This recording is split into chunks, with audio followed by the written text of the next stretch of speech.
সারাদিনে যে এতগুলো প্যারা সামলাইতে হবে সেটা ধারণাই ছিল না। আজ ছুটির দিন, কাজের দিন তো মানুষ কাজ করে, কিন্তু আজ ছুটির দিনেও যে এত কাজ করতে হবে সেটা কে জানতো।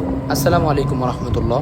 আজ শুক্রবার, আমাকে যেতে হবে ঢাকায়, কারণ আমার প্রতি সপ্তাহে কলরবে সঙ্গীতের ক্লাস করতে যেতে হয়। আবার মাদ্রাসার একটা কম্পিউটার ঠিক করতে আমাকে যেতে হবে এলিফ্যান্ট রোড। যেহেতু আজ সারাদিনই ব্যস্ততা যাবে, তাই তাড়াতাড়ি বেরিয়ে পড়লাম মদনপুরের উদ্দেশ্যে। মদনপুরের রাস্তায় কাজ চলছে, আবার বৃষ্টি হয়েছে, ভাঙ্গাচোরা অবস্থা। এরপরও যানজট না থাকায় তাড়াতাড়ি পৌঁছে গেলাম। পৌঁছে সোজা স্বদেশ বাসে উঠে পড়লাম, কারণ আমার ক্লাসের দেরি হয়ে যাচ্ছিল। কিন্তু গিয়ে দেখে আজ শুক্রবার যাত্রীর চাপ না থাকায় গাড়ি ছাড়ছে না। অনেকক্ষণ পর গাড়ি ছাড়লো, কিন্তু আজ একটা অদ্ভুত ব্যাপার যে আমার পাশের সিট খালি। তো যাই হোক, একা একা সবকিছু দেখতে দেখতে গুলিস্তান পৌঁছে গেলাম। গুলিস্তান ফ্লাইওভার থেকে নামতেই দেখি এক ভয়ঙ্কর কাণ্ড।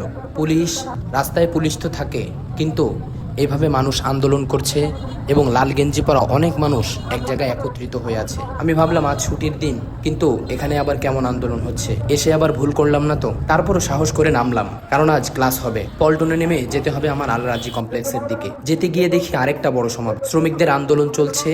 মনে হলো ছুটির দিনেও তারা যেন তাদের দাবির জন্য রাজপথে নেমেছে। যাই হোক, তাড়াতাড়ি হেঁটে আলরাজি কমপ্লেক্সে পৌঁছালাম। লিফটে উঠেও দেখি একেবারে লিফট খালি। তার মানে 10:30 বেজে গিয়েছে, সবাই ক্লাসে ঢুকে পড়েছে। আমি সবার লাস্ট। ভয়ে ভয়ে চুপচাপ ক্লাসে ঢুকে দেখি আলহামদুলিল্লাহ ক্লাস এখনো শুরু হয়নি, হাজিরা চলছে। আমিও প্রেজেন্ট দিলাম। এরপর সবাই মিলে সঙ্গীত প্র্যাকটিস করলাম এবং ক্লাস শেষ করে বের হয়ে আসলাম। এরপর গেলাম যে কম্পিউটার ঠিক করতে, কিন্তু আজ তাদের অফিস বন্ধ থাকবে। কেই বা জানতো, জানলে তো এত কষ্ট করে এটা নিয়ে আসতাম না। তাই আর দেরি না করে দ্রুত আবার স্বদেশ বাসে উঠে পড়লাম। ফেরার পথেও রাস্তা তেমন খালি ছিল, কিন্তু গাজপুর ব্রিজের উপর এসেই দেখি এক ভয়াবহ দুর্ঘটনা। অনেক মানুষ এক জায়গায় জড়ো হয়ে আছে এবং একটি ট্রাকে আগুন ধরিয়ে দিয়েছে এবং তাদের ওই সাইডটা পুরো ব্লক হয়ে আছে। আমাদের এই সাইডটা খালি থাকায় আমরা দ্রুতই পৌঁছে গেলাম। মদনপুর থেকে আবার আমার যেতে হবে মাদ্রাসার উদ্দেশ্যে। রাস্তায় এখানে আবার আরেকটা কাণ্ড। নয়াপুরে যাওয়ার পথে পরিবারের স্ট্যান্ডে গ্রামবাসী সবাই এক জায়গায় একত্রিত হয়ে আছে।